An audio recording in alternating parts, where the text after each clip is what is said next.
As religiosas de Saidanaia guardam uma relíquia tão sagrada que não é permitido ninguém vê-la. Trancado atrás de uma série de portas em prata está um ícone de Maria segurando o menino Jesus.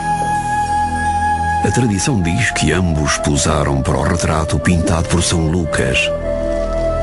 Qualquer que seja a verdade, cristãos e muçulmanos, como estas mulheres, vêm até aqui rezar a Nossa Senhora por milagres de cura.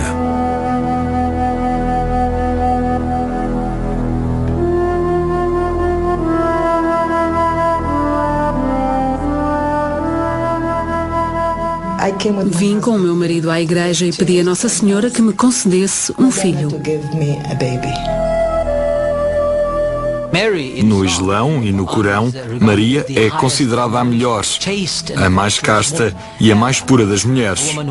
Uma mulher que trouxe um milagre à terra, o nascimento de uma criança, mesmo sendo virgem. Mas claro, Deus não precisa de ser pai dessa criança. Esta é a diferença da narrativa islâmica. Maria dá nome a um capítulo inteiro do Alcorão. Abraão, Moisés, David e os profetas da Tora também são venerados, assim como é Jesus. Embora não seja considerado filho de Deus, no Corão é designado pelo nome mais vezes do que o próprio Maomé. Jesus é muito respeitado. É também considerado o profeta que trouxe uma das sagradas escrituras em que também acreditamos. No Islão é conhecido como Injil. No Ocidente é conhecido como o Novo Testamento. Acredito em Moisés e acredito na Tora. O que é que isso me torna um judeu? Acredito em Jesus e acredito na Bíblia. Isso torna-me cristão. E acredito em Maomé e no Corão. Isso torna-me muçulmano. Jesus, Moisés e Maomé estão no mesmo nível de profecia. São mencionados no Corão como mensageiros de Deus. Por isso, quem somos nós para afirmar que somos melhores do que os outros? E que isto está certo e aquilo errado? Deus diz, tu tens a tua religião e eu tenho a minha. Estas palavras não são minhas.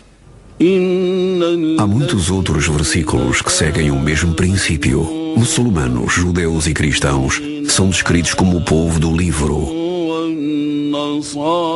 Os judeus e os cristãos terão a recompensa junto do seu Senhor. Não há constrangimento na religião. Outros versículos advertem os muçulmanos para não seguirem as visões transviadas dos cristãos e dos judeus e para não os tomarem como amigos. Aparentemente, tolerância e intolerância na mesma medida. E o mesmo se passa com a mensagem sobre a paz e a violência. Quem matar uma pessoa será julgado como se tivesse matado toda a humanidade. E quem quiser salvar a vida de um homem será como se tivesse salvo toda a humanidade.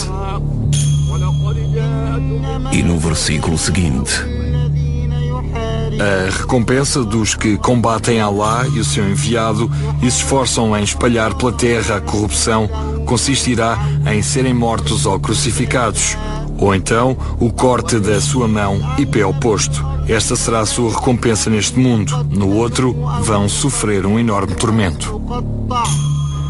O Corão é como uma grande loja, um grande supermercado. Dele podemos retirar várias respostas.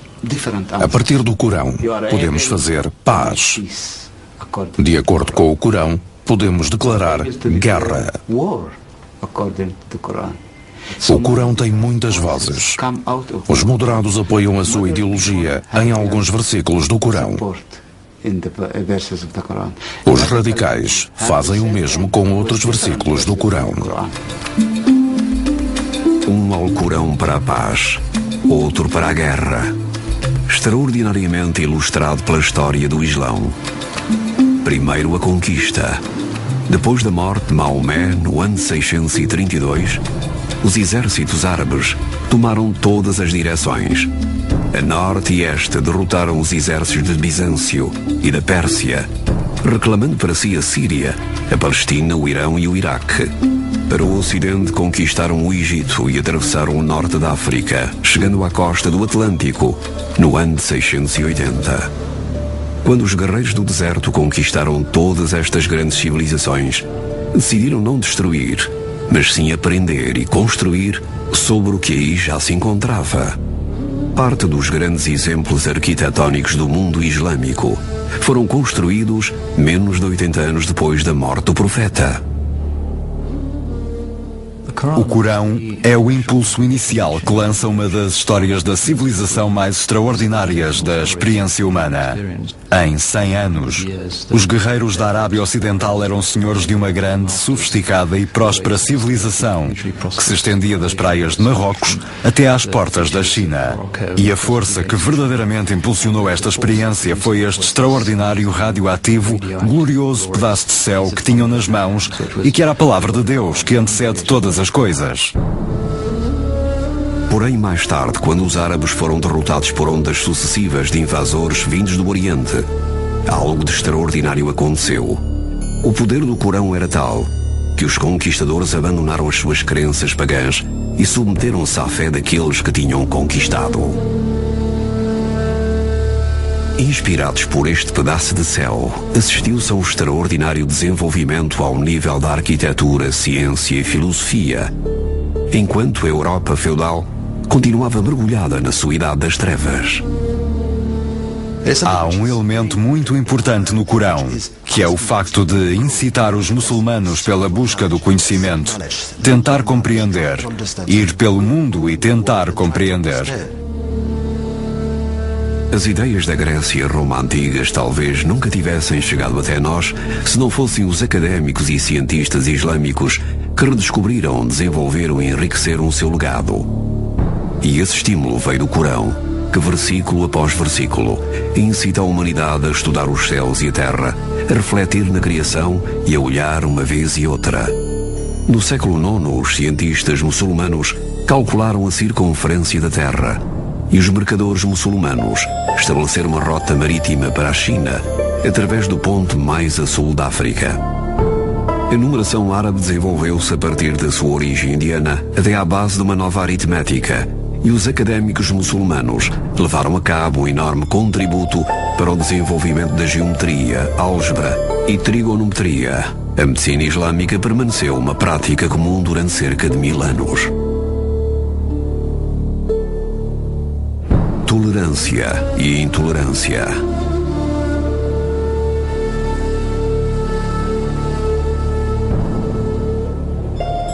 Quando a sociedade muçulmana estava em plena ascensão, o chamamento do Corão para a abertura e tolerância encorajou judeus europeus e dissidentes do cristianismo a procurar proteção no Islão depois da fuga dos seus próprios países. Mas quando o mundo muçulmano se sentiu ameaçado, quer por inimigos externos ou por divisões internas, a tendência foi o isolamento e o assumir de uma mensagem do Corão completamente diferente. Para muitos muçulmanos, o tempo atual é um desses momentos. Isfahan, Irão, no dia do Al-Quds, ou dia de Jerusalém. Por todo o mundo muçulmano, as multidões marcham em manifestações como esta, algumas espontâneas, outras orquestradas, em protesto contra o que consideram ser uma ocupação da sua cidade sagrada. Mas Jerusalém é igualmente sagrada para judeus e cristãos.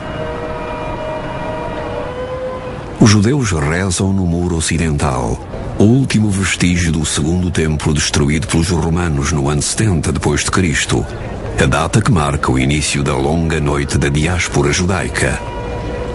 No monte mais acima, duas mesquitas, Al-Aqsa e a cúpula do Rochedo, construídas 6 séculos depois, quando os árabes vitoriosos tomaram o controle da cidade aos cristãos bizantinos. Segundo a tradição bíblica, a rocha que se encontra por baixo da cúpula é o local onde Abraão se preparou para sacrificar o seu filho Isaac.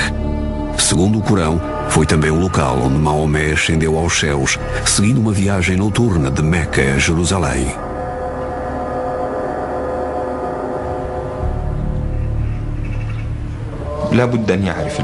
As pessoas têm de compreender. Jerusalém é a terceira cidade mais importante para nós, depois de Meca e Medina. Nos primeiros tempos, Maomé e os seus companheiros costumavam voltar-se para Jerusalém quando rezavam, até terem recebido instruções de Deus, através do Corão, para se voltarem para Meca. Deus levou o nosso profeta de Meca até Jerusalém e depois chamou-o para os céus. Por isso é o portão para o céu e não podemos abandonar nenhuma das suas partes. Não importa quão fracos sejamos, nem quão fortes eles sejam. Desde a Idade Média que o Islão respeitou o direito de cristãos e judeus de rezarem aqui,